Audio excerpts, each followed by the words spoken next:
Hello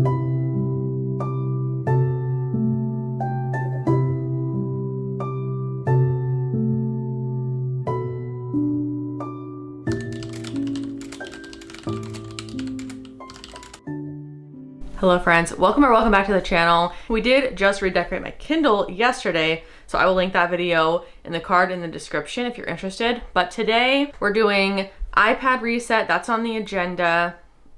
We're not doing any kind of monthly planning or anything because vlogmas is the plan. Like, this is the plan, and just doing fun Christmas stuff. So I don't need to be doing a lot of planning or setting up like a monthly spread for December. So we're not doing that, but we are going to also talk about my November reads and December TBR. So let's get into it. Let's just pull up my Goodreads. My Goodreads is all messed up because I recently changed some ratings on some books. When you rate a book, it shows more recently on your read. So I'm like, what is happening? So in November, I finished Dracula, which I was obsessed with. I thought that was so fun. I chatted about that in my Halloween vlog. I think I gave that 4 stars. Yes, I think it was a great classic. I really enjoyed like the structure of the book and just the classic writing. I just thought was really fun to read and listen to. I did this kind of both. I read it physically and on audio. It was a bit slow at times, as with classics can be. The pacing I did feel slow at times, but the kind of just anticipation and the location being in like Transylvania and the gothic vibes of it all, I really enjoyed. I definitely recommend reading Dracula one of these Halloweens. Next year, I'm really going to prioritize Frankenstein. I know they're not the same author, but just something different than I usually read, especially for classics. Like, I do love gothic literature, but a gothic literature classic, something I don't dabble in that often. And then we finished the entirety of the Filthy Rich Vampires trilogy. I read the first book in October, and then I read Second Right, Three Queens, and For Eternity all in November. What? This series went downhill very quickly. And you know, it wasn't that much of a surprise, but the first 2 books I really enjoyed. This is basically about a mortal and a vampire who cross paths and fall in love, as they do, right? Essentially, this, 22-year-old woman decides to give up her entire life to be with this vampire and be basically brought into his magical world. Definitely Twilight vibes in this, but these books are very spicy. So much so that in the final book, even I was over the spice. I was like, this is egregious. This is over the top. This is just too much. This should have been a trilogy as well. The main character, Thea, becomes, she becomes a part of this world, and she starts learning more and more, and it spans more than just vampires. So there's witches and vampires and sirens and all these other things that you aren't aware of in the first book or 2, and then the world opens itself up, which I do like. But the plot of it all and the way that this storyline just started going was so nonsensical, and it just became so apparent that it was just like about the sex scenes, and everything else was really secondary to the author, especially in the final 4th book. It was just such a letdown. I was really not happy with the 4th book. It was incredibly boring plot, and the kind of like twists and turns. The decisions that Thea, the main character, was making were absolutely ridiculous, made no sense. A happy ever after a lot of kind of trauma and turmoil. It was still fun. I listened to them all on audiobook. I did really enjoy, like I said, the first 2. I thought they were really fun, kind of just the spicy, romanticy that I like. I really did enjoy the main male character, who was a very, overbearing, protective, kind of an asshole to everyone, but her grumpy sunshine type of vibe. I did love that. I do love a tall, dark, and handsome vampire. What can I say? Overall, the series quickly went downhill and was a little bit disappointing. But as far as highly anticipated reads, something that was not a disappointment, and I'm so glad it lived up to the hype for me, was We Love You, Bunny by Mona Awad. This is the sequel to Bunny, which I have chatted about a lot on the channel. It's one of my absolute favorite books. It is a crazy magical realism. So if you aren't aware of I'll give a very general synopsis, because Bunny it really can't be explained. It's really, you have to read it just to experience it for yourself, because it's not like, it doesn't follow like a linear plot structure of like sane people. It's very much a magical realism, dark humor, almost a psychological horror at times, very satirical look at kind of cults and higher education. It's a bunch of girls who are in like their master's degree in like fine literature and poetry, and they're basically in fiction classes to be writers. So the entire thing is like kind of the prestigious, you know, art school kids who are all rich and totally detached from reality. And basically the main character, Samantha, becomes roped into this cult of bunnies where by the end they essentially have created a Frankenstein creation. I'll leave it at that. And in the prequel, We Love You, Bunny, it's basically Samantha, the girl who experienced all this, who had her own mental issues, and you don't really know if any of that actually happened or not, or if it was all in her head. She basically wrote a book about her experience with the bunnies, about how crazy they all were. So basically, We Love You, Bunny is from the perspective of the other bunnies. And so they essentially kidnap her and basically like want to, you know, kind of teach her a lesson because they feel slighted by everything that she wrote about them in her book. And kind of the original creation from the original book has a POV in We Love You, Bunny. It was insane. I love the different POVs. I just loved that. I love being back in the world. I loved just the kind of nonsensical satire of it all, the dark humor. It's just so interesting to me. It's such a good read. Mona Awad's mind is just unreal. I always say that Bunny is a fever dream, and We Love You, Bunny is absolutely that. It's very Donnie Darko vibes as well, if you're into that. It's very Heathers, very The Craft. It's just for cool girls. Like Bunny and We Love You, Bunny is for the girls. It's for the cool girls who enjoy weird media, and like a world where it's kind of crazy, wacky, and scary a little bit, you know? I was gagged the whole time. It was amazing. 5 stars. Still have not read any of Mona Awad's other works, but I really want to because I'm just amazed by that book. And then we have another disappointment from this month. Finally, I read Our Infinite Fates by, what is this, Laura Steven. I went into this with no expectations other than I have just kind of seen it around. It was giving very like Divine Rivals, Invisible Life of Addie LaRue. It's been compared to a lot, but to me it was giving kind of Divine Rivals. And I enjoyed those books. I do love a kind of historical fiction fantasy romance, and that's what this is. This also is compared to How to Lose a Time War. I did not read that. I started reading that and I gave up almost immediately because I was like, I'm not in the headspace for this.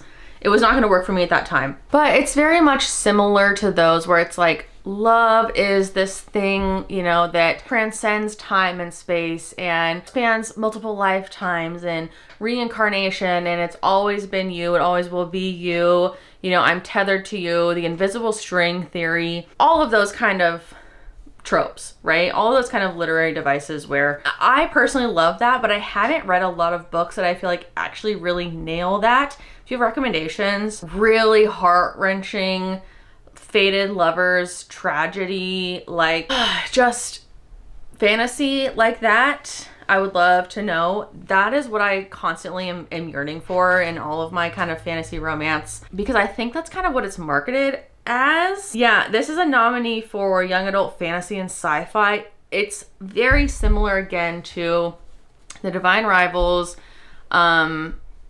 Invisible Life of Addie LaRue, where it's a fantasy, but it's not. To me, it really reads more like a historical fiction with kind of magical elements.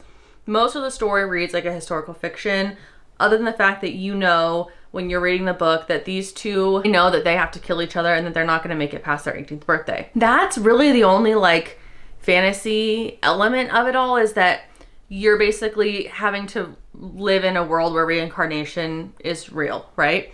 And that kind of, even just that in of itself kind of borders over into religious territory and spirituality territory, not even really fantasy in my opinion. Part of the plot is there are devils in this world. I really don't enjoy this like whole thing now where publishers are just calling things like fantasy romance just because there's like one supernatural being, and they use that one supernatural trope to like hinge the whole story on it, but it doesn't make sense because none of the rest of the book was fantasy. None of the rest of the book makes that make any sense.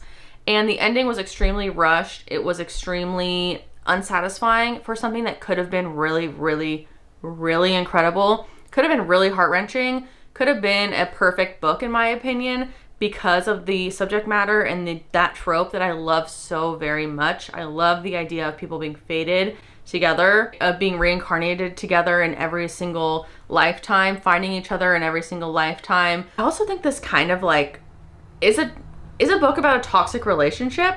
I think it's really more about that than kind of like love overcomes all, which is I think what the author was going for in the end, and I just feel like it did not accomplish that. The ending, let me just put it this way, I'm rambling, but the ending was extremely anticlimactic, very rushed, not executed well in an idea that could have been executed very well. That was disappointing. Right now I think I'm sitting at about 3 stars for that, but honestly it could go down to a 2. We'll see. I don't know. It wasn't great. I wouldn't necessarily recommend it, but those were my reads for November.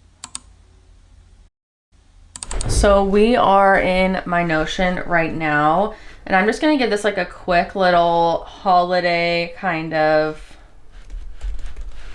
let's do winter instead of Christmas. Just a little revamp, just kind of give everything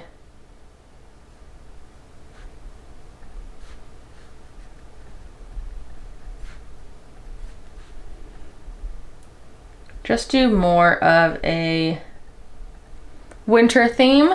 I don't update this like every month. I am so bad at this. My TBR is probably gonna be like from 6 months ago, if I'm being so honest with you. But this is my library Notion. We are gonna kind of just replace this little image here.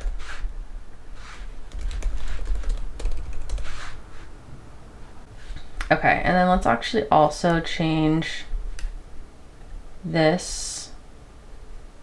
Color it is right now is not that nice, so we'll just kind of change it to that. Okay, so very quick, just little revamp of my library Notion page. Then what we need to go in and do is look at my TBR. Yeah, you guys, this is from May 2025. I just don't use this as much as I, really want to. I just don't like to follow a TBR. I just kind of follow what my Libby tells me to do. Libby is my overlord. If Libby tells me something is ready to read, I'm going to be reading that. And it's, just based on the mood and what I can realistically get through. But let's change this cover again. Let's go with another, seasonal. Okay, let's go December. Let's change this to a green. December 2025. To be read. Okay, let's look at this from May though. I read this. I read Stoneblind. I read Hera. I read The God of the Woods. I read The Immortalists. I never got to Strawberry Pancake House, but I did read all of these that were on my May TBR. So, that's a plus. That's kind of when my reading honestly got derailed, because that's when I started thinking about moving and house searching and all that. Okay, December 2025. What is on the list? Well, we need to finish Alchemized. It's just no question. I have it here. I don't even know where I'm at. It's going slowly. That's all I'm going to say, but it needs to be done. I don't want to go into the new year with that. We have the Gingerbread Bakery. I want to do a Christmassy romance on Kindle Unlimited, because I went through a bunch of Kindle Unlimited Christmassy cutesy reads for another video, and I definitely want to read at least one. I like to do a rom-com for Christmas. Gingerbread Bakery is going to be one, but maybe even a Christmassy thriller. It doesn't have to be a romance, but something Christmassy, wintry. And then I also picked up a Christmas Victorian novella. I picked this up at the thrift store recently. It is a Victorian Christmas tea, 4 novellas about life, love, and Christmas time. And I want to read one of these novellas. I think they sound really fun. And oh my God, I just saw a recipe at the end of one. A daddy for Christmas? Yes, please. Okay. I don't have daddy issues. I have a great father figure in my life. It's just, it's just funny. Then lastly, we have a book that was on my winter December TBR last year, and that is A Winter's Promise. I've had this on my shelf for a couple of years now. I don't know that we'll get to that, but it's one that I really do want to get to. And then also, instead of also finishing Alchemize, we should also do finish Morning Star. It will be December by the time I finish that because it's the last day of the month today. So that's my December TBR. Let me know if you guys have read any of these. I will be reading all of these and vlogging throughout the month, throughout Vlogmas. Every Sunday will be a kind of just reading vlog. So you'll be able to kind of see my thoughts a little bit more just in-depth vlog style, casual reading updates for my vlogs.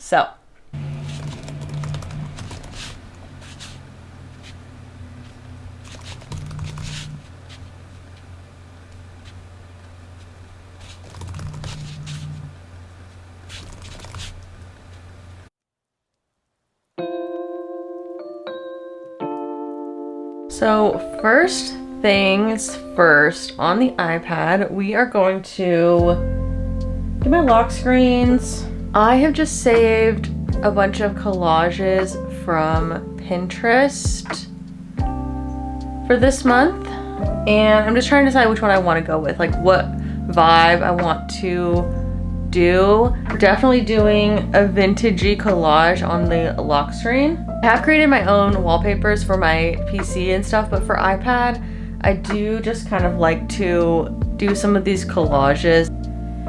I'm thinking this one, but I also really love the very whimsical vibe of this. I think we'll do this one instead. Same thing, we're gonna go solid.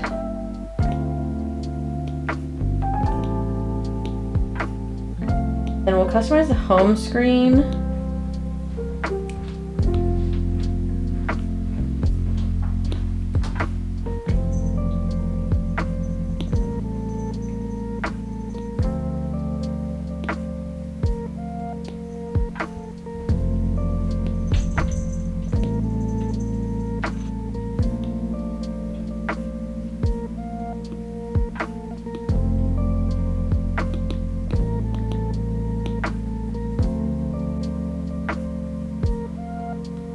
No, that's kind of cool. Why not? Why not?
That's gonna be it for this video. Thank you guys so much for watching. Please be sure to subscribe and hit the notification bell if you want to stay up to date with all the fun Vlogmas stuff. And I will see you in the next one.